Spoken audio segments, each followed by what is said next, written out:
السلام علیکم و رحمت الله و برکاته.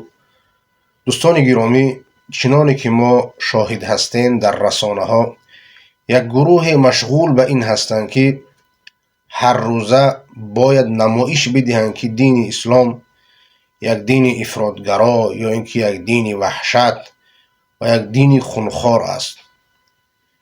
وظیفه هر روزه اینها همین است، ولی تا وقتی که قرآن کریم و سنت مطهر رسول اکرم صلی الله علیه و سلم در بین ما وجود دارد، هرگیز اینها به هدفهای شوم خود نمی رسند.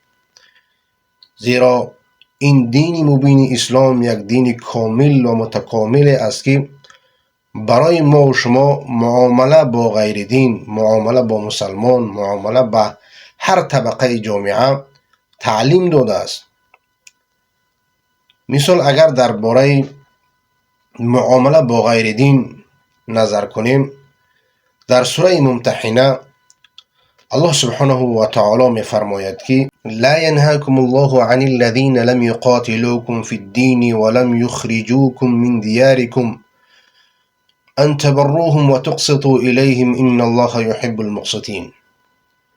الله متعال شما را منع نمی کند از نیکی کردن و عدالت را پیشه کردن و انصاف کردن با کسانی که با شما در دین بجنگ نیستند و الله سبحانه و تعالی عدالت کنندگان را دوست می دارد.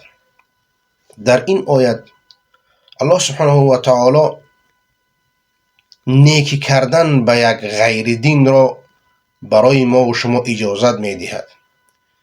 یعنی انسانی که مسلمان نیست ولی در بین ما و شما زندگی می کند، یا که در یک کشوری که مسلمان ها با اهل کتاب یک جا زندگی می کنند، نیکی کردن با آنها را منع نمی کند.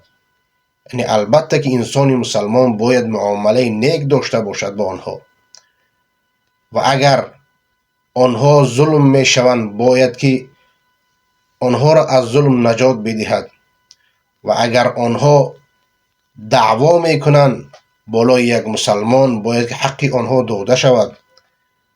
عدالت را با آنها ما باید پیشه کنیم. این رفتاری است که قرآن کریم برای ما و شما تعلیم می دهد.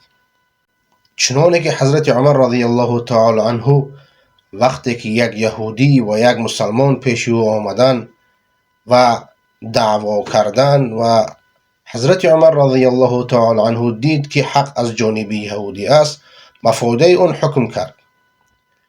همین گونه امروزها اگر ما میبینیم در کشورهای غربی، آنها مسلمان میشوند، اسلام را قبول میکنند. به خاطر چی؟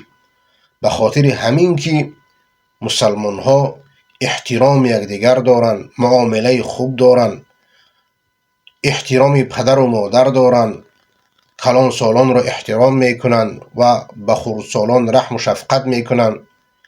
همین اخلاق نکو سبب آن میگردد که آنها این دین را یک دین بزرگ میشمارند و میخواهند که مسلمان شوند. و اگر ما به زندگی نامه رسول اکرم صلی الله علیه و سلم نظر کنیم، در مکه مکرمه 13 سال دعوت کرد و با کسی به جنگ نبود و شمشیر نکشید، چونکه هدف رساندن دین مبین اسلام است. هدف یکتاپرستی است. هدف مردم را به توحید دعوت کردن است. از این لحاظ رسول اکرم صلی الله علیه و سلم هرچند که مظلوم بودن، با آنها ظلم میشد، مال آنها گرفته میشد، آنها را عذاب میدادند، ولی با کسی به جنگ نبودند. 13 سال در مکه دعوت کرد. بعد از آن به مدینه رفت و 2 سالی که در مدینه بود با کسی به جنگ نبود. حتی اینکه آنها خانه های مسلمان ها را گرفتند، مال آنها را گرفتند و مردم مسلمانی که در مکه بودند آنها را ظلم کردند.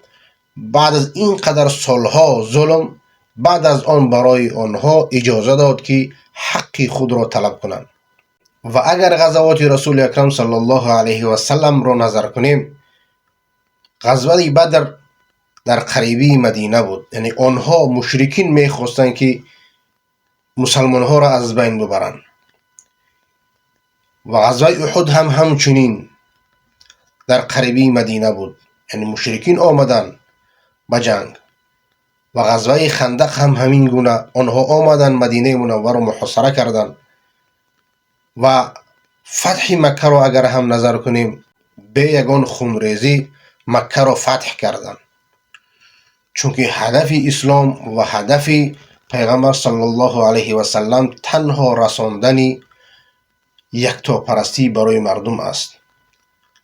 قرآن کریم و دین مبین اسلام تنها از ما این را طلب دارد که ما برای جهانیان این دین مبارک را برسانیم. اگر کسی که میخواهد خون مردم را بریزاند و مردم را به جهنم روان بکند، این همان هدف شیطان است که شیطان میخواهد که این مردم به جهنم بروند. ولی هدف یک مسلمان، هدف یک انسان مؤمن همین است که مردم را از جهنم به جنت ببرد.